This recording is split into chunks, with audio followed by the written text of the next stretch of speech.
friends, welcome back to channel Vinod's Kitchen. இன்னைக்கு வீடியோல நம்ம மாம்பழ கேசரி ரெசிபி தான் பார்க்க போறோம். வாங்க எப்படி பண்றதுன்னு பார்க்கலாம். வீடியோக்குள்ள போலாம். அதுக்கு முன்னாடி சேனலை சப்ஸ்கிரைப் பண்ணாதவங்க ப்ளீஸ் சப்ஸ்கிரைப் பண்ணிக்கோங்க. பக்கத்துல இருக்க பெல் ஐகானையும் மறக்காம பிரஸ் பண்ணிக்கோங்க. வாங்க இப்போ கேசரி எப்படி பண்றதுன்னு பார்க்கலாம். மாம்பழம் வந்து நல்ல பழுத்த மாம்பழமா ஸ்வீட்னஸ் அதிகமா உள்ள மாம்பழம் மீடியம் சைஸ் ஒன்று எடுத்துக்கோங்க. தோலை நீக்கிட்டு ஃப்ளஷை மட்டும் மிக்சர் ஜார்ல சேர்த்து நல்லா பேஸ்ட்டை அரைச்சி எடுத்து வச்சுக்கோங்க. ஒரு கடாயில் 1 டீஸ்பூன் அளவு நெய் சேர்த்துக்கோங்க. இதில் கொஞ்சமாக வந்து முந்திரி சேர்த்து நம்ம வறுத்துக்கலாம். முந்திரி வந்து நல்லா வறுபட்டதுக்கப்புறம் திராட்சையை சேர்த்து வறுத்துக்கலாம். கொஞ்சமாக திராட்சையும் சேர்த்துக்கோங்க. ரெண்டையும் நல்லா வறுத்துட்டு வேறு ஒரு பிளேட்டுக்கு மாற்றி எடுத்து வச்சுக்கோங்க. அதே கடாயிலே 1/2 கப் அளவு ரவா சேர்த்துக்கோங்க. இந்த ரவாயை வந்து நம்ம ஃபஸ்ட்டு வந்து வறுத்து எடுத்துக்கலாம்.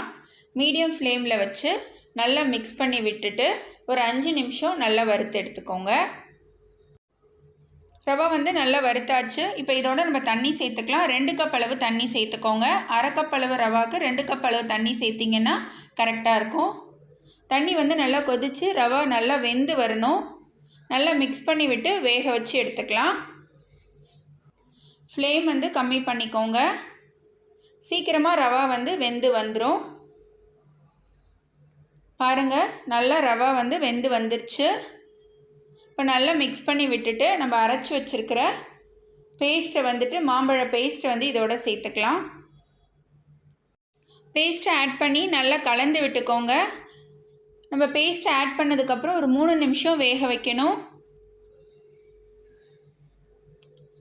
நல்லா மிக்ஸ் பண்ணி விட்டுட்டு 3 நிமிஷம் வேக வச்சு எடுத்துக்கலாம்.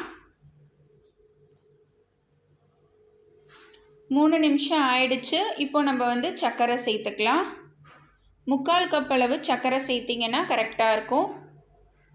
இப்போ நான் வந்து 3/4 கப் அளவு சர்க்கரை சேர்த்துக்கிறேன். நல்லா மிக்ஸ் பண்ணி விடுங்க. சர்க்கரை சேர்த்ததுமே இலகி கொடுக்கும். நம்ம சர்க்கரை சேர்த்ததுலேருந்து ஒரு 15 நிமிஷம் எடுக்கும் நம்மளோட கேசரி ரெடி ஆகிறதுக்கு. இப்போ நம்ம வந்து நெய் சேர்த்துக்கலாம். ஒரு 2 டீஸ்பூன் அளவு நெய் சேர்த்துக்கோங்க. நல்லா மிக்ஸ் பண்ணி விட்டுக்கோங்க. இப்போவே பாருங்கள், ஓரளவு நல்லா பேனில் ஒட்டாமல் சுருண்டு வருது. இப்போது நம்ம 1/4 டீஸ்பூன் அளவு ஏலக்காய் தூள் சேர்க்கலாம் வாசனைக்காக. மாம்பழம் வந்து நல்ல ஸ்வீட்னஸ் உள்ள மாம்பழமாக நீங்கள் எடுத்துக்கோங்க. லைட்டாக புளிப்புத்தன்மை இருந்துச்சுன்னு சொன்னால் டேஸ்ட் வந்து நமக்கு மாறிடும். இதில் கொஞ்சமாக வந்து குங்குமப்பூ சேர்த்துக்கலாம். இது வந்து ஆப்ஷனல் தான், உங்களுக்கு விருப்பம்னா சேர்த்துக்கோங்க, இல்லைன்னா நீங்கள் வந்து ஸ்கிப் பண்ணிடலாம். நம்ம வறுத்து வச்சுருக்கிற முந்திரியும் திராட்சையும் சேர்த்துக்கலாம். இந்த ஸ்டேஜில் 2 டீஸ்பூன் அளவு நெய் வந்து சேர்த்துக்கோங்க. நெய்யும் சேர்த்து நல்லா கலந்து விட்டுக்கோங்க.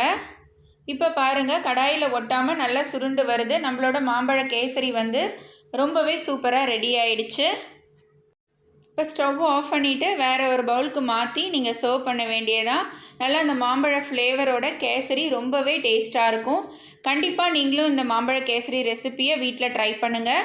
உங்களுக்கு இந்த ரெசிபி பிடிச்சிருந்ததுன்னா லைக் பண்ணுங்கள், ஷேர் பண்ணுங்கள். எப்படி இருந்துச்சுன்னு எனக்கு மறக்காமல் கமெண்ட் பண்ணுங்கள்.